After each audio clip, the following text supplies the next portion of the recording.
নমস্কার আমার প্রিয় বন্ধুরা, ওয়েলকাম টু মৈত্রীস ব্লগ।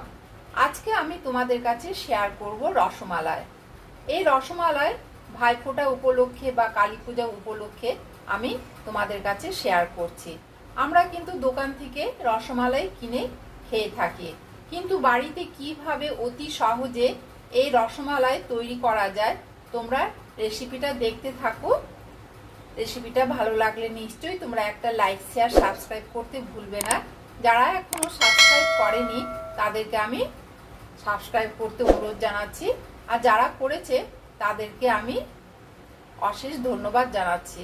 আমি শুরু করছি নরম তুলতুলে রসমালাই। এখানে আমি 500 গ্রাম দুধের ছানা কেটে দিয়েছি। আমি ভিনিগার দিয়ে ছানাটা কেটে নিয়েছি। এই যে এই দুধের ছানা ভালো করে আমি মেখে নেব, বেশ নরম করে একটু মেখে নিচ্ছি। ভালো করে নরম করে এমনি করে মেখে নিতে হবে।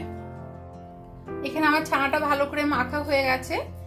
এখন ছানাটাকে আমি সাইড করে রেখে দিচ্ছি। এখানে আমি একটা চিনির শিরা তৈরি করে নেব। এর জন্য এখানে একটা প্যান বসিয়ে দিয়েছি। প্যানের মধ্যে 1 কাপ জল দিয়ে দিচ্ছি। জলটা ফুটে উঠলে এই যে এখানে আমার চিনি আছে 1 কাপ, এই চিনি আমি এই জলের মধ্যে দিয়ে শিরাটা তৈরি করে নেব। এদিকে আমি এই যে এগুলোকে বল করে বা চমচমের আকারেও করা যায়, আমি বল করে করে এইভাবে গোল গোল করে করে নিচ্ছি। এছাড়াও যেগুলো চমচমের আকারে হয়, ছোট ছোট চমচমের আকারে,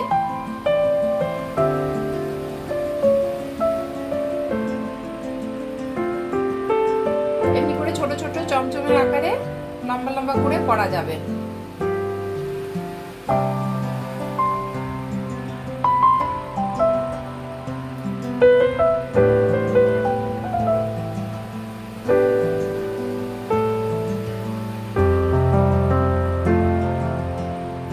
বাদ বাকিগুলো এভাবে তৈরি করে নিচ্ছি, গোল গোল করে বা চমচমের আকারে করে নিচ্ছি।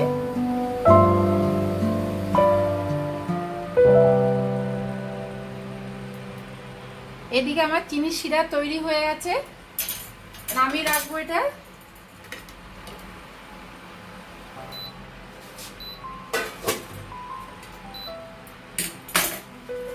আর এখানে আমি বলগুলো তৈরি করে ফেলছি। এখানে আমি একটা পাত্র বসিয়ে দিয়েছি। এই পাত্রের মধ্যে এখানে আমি 750 গ্রাম দুধ নিয়ে নেব। এই দুধটা বেশ একটু গাঢ় গাঢ় হবে। এখন আমি এই দুধ নাড়তেই থাকবো। 750 গ্রাম দুধ নেব। দেখো এখানে আমি কিন্তু সমানে দুধটা নাড়াচাড়া করছি। না নাড়লে কিন্তু ভালো করে গাঢ় হবে না, আর দুধটা বেশ গাঢ় গাঢ় হবে, নইলে লেগে যাওয়ার ভয় থাকবে। তাই আমি সমানে কিন্তু নেড়ে যাচ্ছি। আর এখানে যে চিনির শিরা তৈরি করেছি, এই চিনির শিরার মধ্যে এই বলগুলোকে আমি ছেড়ে দেব। এগুলো তো আমার 10-15 মিনিট, 10 থেকে 15 মিনিটের মধ্যে আমি রাখবো। 10-15 মিনিট আমি এখানে রেখে দেবো এই চিনির শিরার মধ্যে।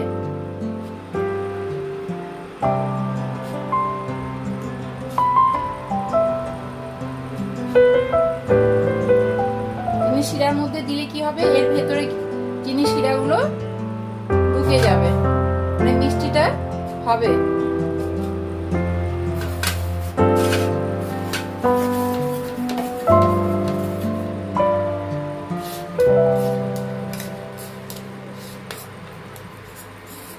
এটা বেশ গাঢ় গাঢ় হবে, অনেকটা দুধ কমে যাবে। এখানে আমি অল্প ছানা দিয়ে করেছি বলে অল্প চিনির শিরা অল্প দুধ দিয়ে করছি। যে যেমন পরিমাণ নেবে সেইভাবে জিনিসগুলো নেওয়াই ভালো হবে, চিনির শিরাটা বা দুধ। আমি কম দুধ দিয়ে করছি আর কম ছানা দিয়ে করেছি বলে অল্প অল্প করে তোমাদেরকে শেয়ার করছি। দেখো কিন্তু অনেকটা দুধ কমে গেছে। এ দেখো সর বসে গেছে।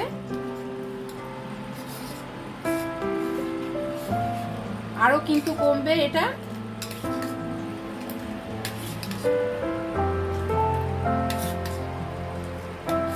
এখন আমি কিন্তু নেড়ে নেড়ে একবারে অনেকটা কমিয়েছি, আরো অনেকটাই কমাতে হবে। এখানে আমি অল্প করে জাফরান দিয়ে দুধটাকে গুলে নিয়েছি, জাফরানের কালারটা চলে আসবে। এখন আমি এই দুধটা এখানে ঢেলে দিচ্ছি, ঢেলে দিয়ে এটাকে একসঙ্গে গাঢ় করে নেব।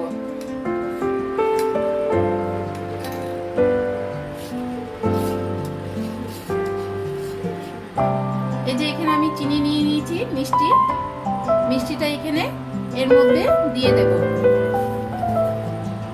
দেখো এখানে 3টে এলাচ এই দুধের মধ্যে দিয়ে দিলাম। এলাচ দিলে কি হবে, গন্ধটা বেশ ভালো আসবে। অনেকটা গাঢ় হয়ে গেছে, এখনো টাইম লাগবে আরো অনেকটাই গাঢ় হতে। বাই। পরের রেসিপি নিয়ে আবার তোমাদের কাছে জলদি ফিরে আসবো।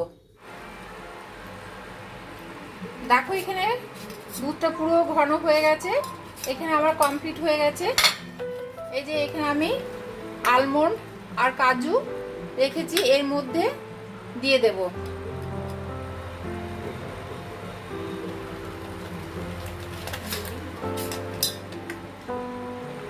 পুরো দুধ কিন্তু একবারে ঘন হয়ে গেছে, নামিয়ে রাখছি। এখানে যে ছানার বলগুলো আছে, এই ছানার বলগুলোকে আমি এই বাটির মধ্যে রাখবো। দেখো কিন্তু খুব নরম তুলতুলে হয়ে গেছে, একবারে নরম তুলতুলে। পুরো বলগুলোকে উঠিয়ে উঠিয়ে এর মধ্যে রেখে দিচ্ছি।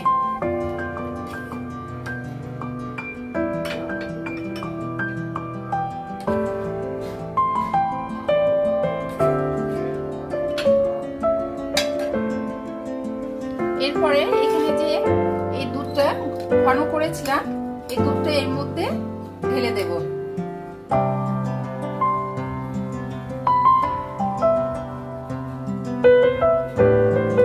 আমার কিন্তু রসমালাই কমপ্লিট হয়ে গেছে। তোমরা নিশ্চয়ই দেখেছো কেমন করে করতে হয়, করাটা কিন্তু খুবই সহজ। এগুলো কিন্তু এখন আমি ঠান্ডা হয়ে গেলে ফ্রিজের মধ্যে ঢুকিয়ে রাখবো ওভারনাইট। খেতে কিন্তু পরের দিন আমি বেশ ঠান্ডা ঠান্ডা লাগবে। এর মধ্যে আমি ওপর থেকে